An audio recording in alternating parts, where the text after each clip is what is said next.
I am Josephine Dimalibot, Schneider now, since two days ago. I have a new, so I'm not used to saying my complete name just yet. But going back to my profession and my work, I am the director, one of the directors and shareholders of this company, Steiber Lighting Design, here in Singapore. And I've been here for almost half of my life, actually. I started here, I never really left. It's been almost 20 years. So it's a little bit of an accident, really. I am a licensed architect. That was my education, really, and I never really practiced architecture, fortunately or unfortunately. The reason why I am in lighting right now is because during my last year in architecture, being 23 years old and fickle-minded and so much to see in the world, I decided I don't want to be an architect anymore. On my last year, it's a 5-year course. So I had this dilemma of whether to continue or bail out. I spent 4 years of my life doing that study, and I just thought to myself, you might as well bear with it. It was painful, but I decided, okay, let's finish this, and then you can decide what you want to be in your life after this. So I finished my 5 years of architecture. I even went to the practicum that follows the theories for 2 years, got my certificate. And then I said, okay, I'm out. You're done. Now what do you want to do with your life? I wanted to travel. I came to Singapore from Philippines. I met some of my friends here. And then, of course, my friend said that you might as well look for a job. You're already here. So I said, okay, sure, I'll do that. I still wanted to continue with design. Not full on architecture, but I don't want to be staying away from design. So I looked for a job. I found an interior design company, 6 months. It was really a disaster. Not for me. I love interior designers, but I'm not an interior designer. So I resigned. Again, not sure of what I wanted to do. And then one Saturday morning, I opened the newspaper, and there it was, an ad of a lighting designer. Steiber Lighting Designs looking for a lighting designer. So I said to myself, well, why I could do this. I had two subjects of lighting in my architecture. Maybe I can give it a go. So I wrote a passionate letter to Bo. And somehow that got his attention. I was called for an interview. I went on an interview on a Saturday afternoon. We don't work on Saturdays, but Bo comes to work every day, Saturday or Sunday. He will always be at work. So he does his interviews on Saturdays. So I was there. The office was closed. The front door was closed. I was like, okay, I thought I had an interview. So I called Bo and said, oh, use the back door. Why am I going through the back door? I'm going for an interview. So yeah, I got a little bit scared. I went through the back door. There was no one around. Bo was in his sports attire because he came from football. But that turned out to be one of the most important interviews of my life. Because, fast forward 20 years later, I'm still here. Oh, well, our company does everything from, if you can see it in our website, we do residences to airports, which is true. When I joined the company, it was just a few years after its inception. So the company pretty much grew up with me also. We had 5 designers, all young ones. And we were growing up together with the company, with the leadership of Bo, of course, with his 25 years of experience at that time. And for me, because my background was architecture, so whether I liked it or not, I was given the projects that were geared towards more architecture. One of the interior designer was given more of the hospitality, more of the restaurants, while I was more tasked to do the office buildings, the commercial projects, and later on the more complicated transportation projects. So that was my progress in this company. I think it's exciting. This time is exciting for lighting designers like us.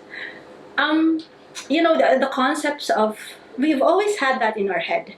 Concepts of connectivity, of personalization, of automation and interactivity. Those things are in our head for a long time. It's not only that we thought about it now, but the good thing about this time is that technology is actually catching up with our vision of what's in our head. So it's good for us to be here because finally we can realize those things that were stuck there. The main thing about technology is just in my feeling is that it's moving too fast. And even I myself would admit that I'm not catching well enough.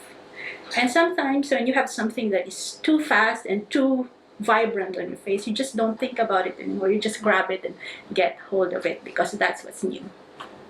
So I think the designers that are younger than me are hopefully more cautious and hopefully have the strength to actually look into it and really decide what is good for them and what is responsible use for all of this technology that's presented to us. Apart from being a designer and the director of this office, I am also a mother to a 10-year-old. So I think a lighting path that would allow me to blend my two passions of being a mother and being a lighting designer and put that into good use. I'm thinking that if really I have the luxury of time and money, I would like to concentrate on more of improvement of lighting in educational facilities. Just engagement with authorities and convincing them to look into this more with more care. These are young minds, and just the other day I was in the auditorium of my son's school, and I observed the lighting. Really, the most visually uncomfortable lighting that you can have in an auditorium. And there were kids, 5-year-old kids, coming sleepy, and this is the space where they learn. They are introduced to learning. And what does it do to the mind? So if I have the time and the money, I would concentrate on that. Well, it's been a long career now, and certainly there are lots of memories, really great ones and not so great ones as well. I'm sure you know about it in any design field. You have some things you would rather forget. But if there's one project that really has imprinted into my mind, that I think would be Dubai Metro. That fell into our lap sometime in 2005. We were a young company with young designers. We were just 5 of us, plus Bo. And I suppose the architecture company that gave us this project was relying on Bo and his experience, his track record, to be able to do this project. But we are a team of young individuals supporting Bo, so it was really a challenge. And for some reason, Bo has this confidence to put it on my table. And it was really, I tell you, it was a really steep learning curve for me. I'm new in lighting. I was 2 years in lighting. I had to research a lot on transportation lighting and good lighting design in these types of projects. I didn't have enough people behind me or with me at that point. LED was very new in the market. It was still being researched as a viable solution for architectural projects. So I had to research on that. I had to do dialects on my own, which was new also. I had to learn modeling, learn LEDs, and face architects who are much older than me, and who expected me to say something intelligent in front of them. So it was really a challenge. Luckily enough, Bo gave me good support, and he really believed in me that I could do it. In the middle of the project, of course, we realized we really could not do it alone, and we had to hire more people, more experienced people. So that's when people with degrees and masters in lighting came to the office and helped us out. But it's an exciting, hard time, but exciting time. There's a lot. There's a lot. I can actually write a book just with that question. But I would, for the purpose of this interview, I would just narrow it down to one, which I mentioned earlier. I am a mother. And being a director, a leader of this company, and a mother. Director, mother, those are two very big words. And to be able to marry that together That's really, really hard. In a society like Singapore, it's really demanding, really competitive. So, you know, you take it to one step at a time. You know, you're presented with issues in being a mother and issues in the office, and you decide which one to do first. Like last week, I had this email from a client who's screaming and demanding explanation on why a certain thing happened in his project. And 5 minutes later, my son was calling me on the phone and saying, I have a mathematics homework and I want you to come home.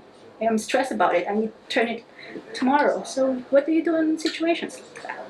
So at the end of the day, you just hope that, you know, in one corner you have a smiling client, in another corner you have a smiling son. That's it. Well, I have a very, very obvious choice, of course. It's my mentor, the founder of this company, Steiber, who has been the biggest, not only in lighting, but in life in general. He has been my biggest mentor. You know, in any path in life, it takes one person to believe in you, for you to flourish in that direction. And for me, that one person is Bo. You know, I came to lighting with very limited knowledge, and he said, then go ahead and learn it. You know, you're serious about this, go ahead and learn it. I'm not going to attend your PT party. And so he's like that. He's always been my supporter. He knows that I'm independent, so he gives me a lot of space to do what I do. But he also knows when to butt in and say that, hey, right now I'm going to give you my opinion. And that kind of mentorship is really what you need in life. So I owe a lot to him. And one more thing, I need to add on to that. I have, of course, my husband.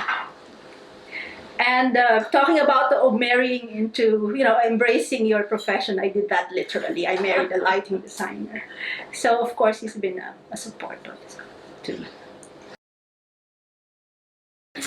But that is the hardest question I think. I mean, light is everywhere. Light is beauty and light is life. And I think it inspires me any time of the day, every time of the day. I think that being a designer and to be able to hold that wand of, you know, being able to adjust that fundamental element in our lives, I think that's a privilege and a responsibility at the same time. So yeah, that's my take on lighting. Like I said earlier, because this is such a demanding and competitive environment. I mean, you know, this is one of the top environments to be in, actually. But it doesn't allow you to relax. It doesn't allow you. It takes so much of your time to be in a profession like we are. So I would say that it is, in fact, a challenge here. And you know, the amount of hours that you have to spend in the office is, of course, taking away the time that you can be a mother. And, so I hope it would be better. I changed the question completely. That was fine. I guess simply because men have been given more luxury of time to pursue their passion. You know, being a woman, you are always expected to multitask everything. The domestic front is always on your shoulders.